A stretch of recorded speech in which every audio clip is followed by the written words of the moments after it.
Coup de tonnerre au PSG. Paris vient de vivre une soirée complètement folle à Rennes, et ce match nul 2-2 pourrait bien avoir des conséquences énormes pour la suite de la saison. Alors que le PSG était mené 2-0, personne ne s'attendait à voir un homme renverser la situation de cette manière. Ferran Torres, arrivé cet été, est entré à la pause, et en seulement quelques minutes, il est devenu le héros de Paris avec un doublé absolument décisif. Mais attention, parce que le véritable séisme de cette soirée ne concerne pas seulement Torres. À la mi-temps, Luis Enrique a pris une décision qui fait déjà énormément parler. Dembélé et Kvaratskhelia ont été sortis. Un message extrêmement fort envoyé à tout le vestiaire. Au PSG, même les stars ne sont plus intouchables. Et pendant que Torres sauvait Paris, Mika God connaissait une première beaucoup plus inquiétante. Déjà, les premières comparaisons avec Bradley Barcola commencent à exploser chez les supporters. Mais le plus incroyable arrive maintenant. Luis Campos a lâché une bombe. Le directeur sportif parisien vient de confirmer que le mercato du PSG n'est absolument pas terminé. Une dernière grosse opération pourrait encore être réalisée, alors que les dossiers Barcola et Mbaye restent totalement ouverts. Alors, Torres peut-il réellement changer la hiérarchie offensive du PSG? Pourquoi Luis Enrique a-t-il décidé de sortir Dembélé et Kvaratskhelia? God va-t-il réussir à faire oublier Barcola? Et surtout, qui le PSG prépare-t-il encore avant la fermeture du mercato? Une chose est certaine, Paris n'a peut-être pas simplement sauvé un point à Rennes. Paris vient peut-être de déclencher une nouvelle bataille au sein du PSG. Bienvenue sur la chaîne. Abonnez-vous dès maintenant, activez la cloche et dites-moi immédiatement en commentaire.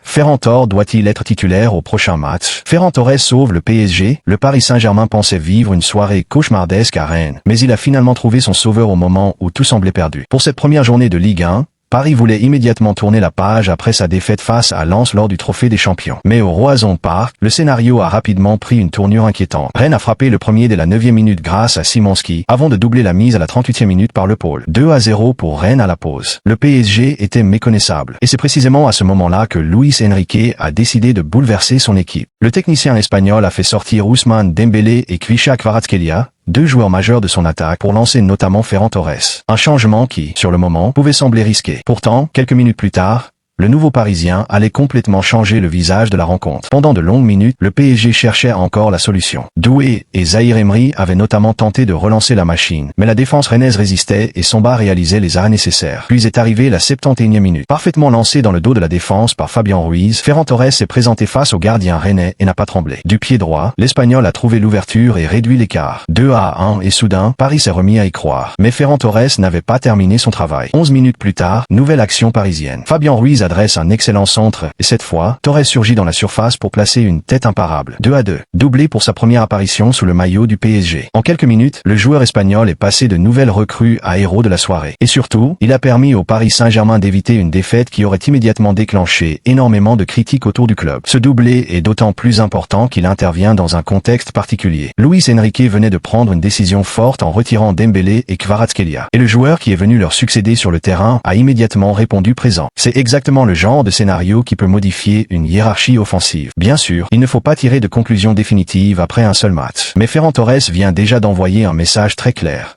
Il n'est pas venu à Paris pour regarder les autres jouer. Et ce qui semblait être une soirée noire pour le PSG s'est finalement transformé en une première démonstration de caractère. Paris repart de Rennes avec seulement un point, mais avec une énorme certitude. Ferran Torres est déjà se montrer décisif quand son équipe a besoin de lui. Et maintenant, une question commence forcément à se poser dans la capitale. Après un doublé pareil, Luis Enrique peut-il vraiment se permettre de laisser Ferran Torres sur le banc au prochain match? Luis Enrique frappe fort. Et si le véritable message de la soirée à Rennes n'était finalement pas le 2-2, mais la décision prise par Luis Enrique à la mi-temps? Car alors que le Paris Saint-Germain venait de vivre une première période extrêmement compliquée, le technicien espagnol n'a pas cherché d'excuses. Mené 2-0, Paris devait réagir immédiatement, et Luis Enrique a choisi de frapper là où personne ne l'attendait. À la pause, deux noms apparaissent sur le tableau des changements. Ousmane Dembélé et Kvisha Kvaratskhelia. Oui, vous avez bien compris. Les deux joueurs offensifs considérés comme des éléments majeurs du PSG ont été invités à rejoindre le banc après seulement 45 minutes. Une décision particulièrement forte compte tenu du statut des deux hommes. Mais pour Luis Enrique, le message semble clair, le statut ne suffit plus.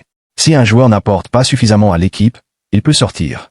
Peu importe son nom, son salaire ou son importance dans le projet parisien. Et le contexte rend cette décision encore plus spectaculaire.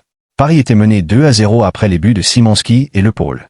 Le PSG avait énormément de mal à accélérer, à créer des différences et surtout à concrétiser ses occasions. Luis Enrique devait donc provoquer quelque chose. Il a alors lancé Ferran Torres et Mika God. Et l'un de ces deux choix allait immédiatement lui donner raison. Ferran Torres a inscrit un doublé pour permettre au PSG de revenir à 2-2. Difficile donc de ne pas remarquer le contraste. Dembélé et Kvaratskhelia sortent, Torres entre, et Torres devient le héros. Cela ne signifie évidemment pas que Luis Enrique veut définitivement écarter ces deux stars. Une seule rencontre ne suffit pas pour bouleverser une hiérarchie construite sur plusieurs mois. Mais cette décision envoie un avertissement. Au PSG version Luis Enrique, personne ne semble bénéficier d'un passe-droit.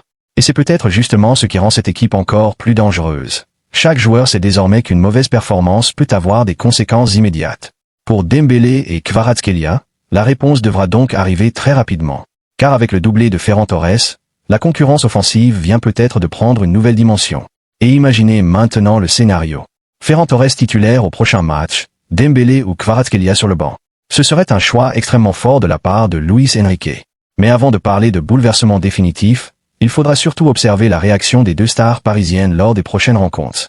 Car une chose est certaine, Luis Enrique vient de rappeler à tout le vestiaire que le maillot du PSG ne garantit aucune place de titulaire. God déjà sous pression, pendant que Ferran Torres écrivait le scénario parfait à Rennes, un autre nouveau visage du PSG vivait une soirée beaucoup plus compliquée. Mika God. Entré lui aussi à la mi-temps, l'ailier belge avait 45 minutes pour montrer pourquoi Paris avait décidé de miser sur lui. Mais contrairement à Ferran Torres, God n'a pas réussi à saisir cette opportunité. Et forcément, après une rencontre aussi particulière, les critiques n'ont pas tardé à tomber. Sur le terrain, God a semblé manquer de repères. Le Belge a eu du mal à trouver sa place dans l'animation offensive parisienne et s'est parfois retrouvé dans la même zone que Désiré Doué, ce qui a limité son influence. Ses transmissions n'ont pas toujours été suffisamment précises, ses tentatives de percussion n'ont pas réellement fait mal à la défense rennaise et il a également semblé souffrir face à l'intensité physique imposée par les joueurs de Rennes. En résumé, une première apparition plutôt timide. Mais attention à ne pas aller trop vite. God vient à peine de découvrir son nouvel environnement. Nouveau club, nouveau championnat, nouvelles exigences, nouveaux coéquipiers. Et surtout, il entre dans un match où le PSG est déjà mené 2-0 et doit absolument revenir. Ce n'était probablement pas le contexte idéal pour réussir une première impression parfaite. Le problème, c'est qu'au PSG, la patience des supporters peut être très courte. Et le nom qui revient déjà dans les discussions est évidemment celui de Bradley Barcola. Certains supporters se demandent déjà si Paris ne risque pas de regretter son ancien ailier. D'autres estiment simplement que God a besoin de temps pour s'adapter. Et quelques voix vont même beaucoup plus loin en affirmant que le Belge est encore très loin du niveau affiché par Barcola. C'est là que la situation devient intéressante. Parce que God ne doit pas seulement gagner sa place. Il arrive dans un PSG où chaque performance est immédiatement comparée à celle des joueurs qu'il est censé remplacer ou concurrencer. Et après le départ annoncé de Barcola, la pression est forcément plus importante. Même Adil Rami s'est montré particulièrement critique après cette première sortie, estimant que God avait été trop timide et que le PSG pourrait regretter Barcola. Mais soyons clairs, une seule mi-temps ne peut pas définir la carrière d'un joueur. Ce qui compte maintenant, c'est sa réaction. Un grand joueur ne se juge pas uniquement lorsqu'il réussit. Il se juge surtout à sa capacité à répondre après une première difficulté. God aura donc une nouvelle mission lors des prochains matchs. Montrer qu'il ne s'agit que d'un mauvais départ et qu'il possède réellement les qualités qui ont convaincu le PSG de le recruter. Car pendant ce temps, Ferran Torres vient de mettre la barre très haut. Le nouveau venu espagnol marque 2 fois et sauve Paris. Le nouveau venu belge cherche encore ses marques. Et cette différence pourrait rapidement créer une véritable bataille pour les places offensives. Alors, God va-t-il répondre dès le prochain match? Ou cette première soirée à Rennes va-t-elle devenir le début d'une véritable inquiétude autour de son transfert?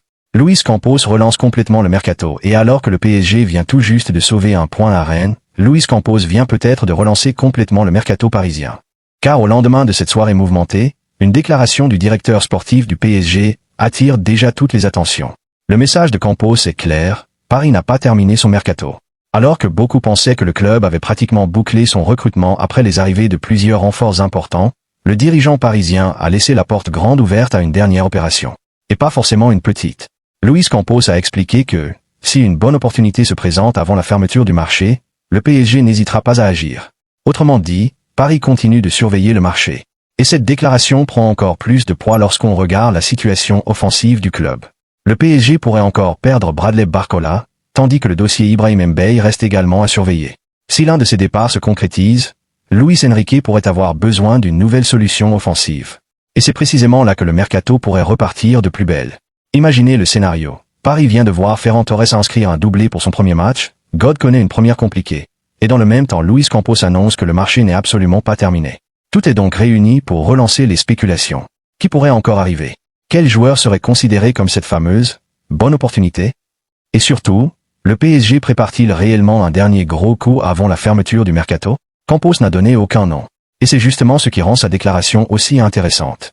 Le directeur sportif parisien sait évidemment que chaque mot prononcé peut alimenter les rumeurs. Pourtant, il a choisi de confirmer publiquement que le PSG reste actif. Cela signifie qu'à Paris, la porte n'est pas fermée. Et cette situation pourrait également avoir une conséquence directe sur les joueurs déjà présents.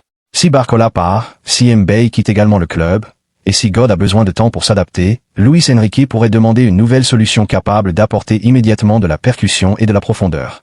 Le mercato parisien pourrait donc connaître un dernier chapitre totalement inattendu. Et après le spectacle offert à Rennes, une chose est certaine, la saison du PSG vient à peine de commencer, mais les coulisses, elles, sont toujours en pleine ébullition. Luis Campos a lancé le message. Le mercato n'est pas fini. Et désormais, tous les regards vont se tourner vers Paris pour découvrir si cette promesse va réellement déboucher sur une dernière énorme recrue. Et voilà, le Paris Saint-Germain repart de Rennes avec seulement un point, mais surtout avec énormément de questions. Ce match nul 2-2 pourrait finalement être beaucoup plus important qu'il n'y paraît. Car derrière ce résultat, il y a déjà plusieurs enseignements, plusieurs interrogations, et peut-être même les premiers grands bouleversements de la saison parisienne. Mené 2-0 et complètement en difficulté pendant une grande partie de la rencontre, le PSG semblait se diriger vers une première défaite en Ligue 1. Mais Paris a trouvé un héros inattendu. Ferran Torres. Pour sa première apparition sous le maillot parisien, l'Espagnol a inscrit un doublé et a permis au PSG de revenir de l'enfer. Une entrée fracassante qui pose déjà une énorme question. Luis Enrique doit-il lui faire confiance dès le prochain match? Parce qu'après une telle prestation, la concurrence offensive pourrait devenir particulièrement intéressante. Mais ce n'est pas tout. À la pause, Luis Enrique a pris une décision extrêmement forte en sortant Ousmane Dembélé et Kvisha Kvaratskhelia. Deux joueurs majeurs, deux stars du PSG, mais aucun passe-droit. Le message envoyé au vestiaire est donc très clair, personne n'est intouchable. Et maintenant, il faudra évidemment observer la réaction de Dembélé et de Kvaratskhelia. Vont-ils revenir encore plus fort? Ou cette décision va-t-elle progressivement modifier la hiérarchie offensive du PSG? Pendant ce temps, une autre situation commence déjà à faire parler. Mika God. Le jeune ailier belge a connu une première apparition beaucoup plus compliquée. Là où Ferran Torres a immédiatement fait la différence, God a semblé plus timide et encore en manque de repères. Et forcément, les comparaisons avec Bradley Barcola n'ont pas tardé. Mais soyons prudents, un seul match ne peut pas définir la valeur d'un joueur. God vient d'arriver, il découvre ses nouveaux coéquipiers, son nouvel entraîneur et un championnat différent. Il aura besoin de temps pour montrer son véritable niveau. Mais au PSG, la pression est permanente. Chaque occasion manquée est analysée. Chaque mauvaise prestation est commentée. Et chaque nouveau joueur est immédiatement comparé à celui qu'il est censé remplacer. Et comme si tout cela ne suffisait pas, Luis Campos vient de relancer complètement le mercato parisien. Le directeur sportif a été clair, le mercato du PSG n'est absolument pas terminé. Cela signifie qu'une nouvelle recrue pourrait encore débarquer avant la fermeture du marché si Paris trouve une opportunité intéressante. Et là, les questions deviennent encore plus nombreuses. Le PSG prépare-t-il un dernier gros coup? Un départ de Barcola pourrait-il accélérer une nouvelle arrivée? Le dossier Ibrahim Mbaye va-t-il encore évoluer? God aura-t-il réellement l'occasion de s'imposer? Et surtout, qui pourrait être cette fameuse dernière recrue capable de renforcer encore l'effectif de Luis Enrique? C'est précisément ce qui rend cette fin de mercato aussi passionnante. Parce que le PSG vient peut-être de sauver seulement un point à Rennes. Mais dans les coulisses, Paris continue de bouger. Ferran Torres vient de frapper un grand coup. Luis Enrique vient de montrer qu'il n'hésitera pas à faire des choix forts. God doit maintenant répondre aux premières critiques. Et Luis Campos laisse la porte ouverte à une nouvelle opération. Alors maintenant, c'est à vous de jouer. Ferran Torres doit-il être titulaire au prochain match? Luis Enrique a-t-il eu raison de sortir Dembélé et Kvaratskhelia à la pause? God mérite-t-il encore du temps avant d'être jugé? Et surtout, quel dernier gros coup le PSG prépare-t-il avant la fin du mercato? Dites-moi votre avis en commentaire. Je veux vraiment savoir ce que vous pensez de cette nouvelle version du Paris Saint-Germain. Et si vous pensez que Ferran Torres mérite déjà une place de titulaire, faites-le savoir dans les commentaires. Si, au contraire, vous pensez que Dembélé et Kvaratskhelia doivent rester les hommes forts de l'attaque parisienne, dites-le également. Parce que c'est justement vos débats, vos avis et vos réactions qui rendent cette communauté PSG aussi passionnante. Si vous avez aimé cette vidéo, mettez un énorme like, abonnez-vous à la chaîne et activez la cloche pour ne manquer absolument aucune nouvelle information sur le Paris Saint-Germain, son mercato, ses joueurs et toutes les décisions de Luis Enrique. Et surtout, restez connectés, car avec un mercato qui n'est toujours pas terminé, un nouveau coup de tonnerre peut tomber à tout moment. Parce qu'à Paris, la saison vient à peine de commencer, et le feuilleton PSG ne fait que commencer. Allez Paris!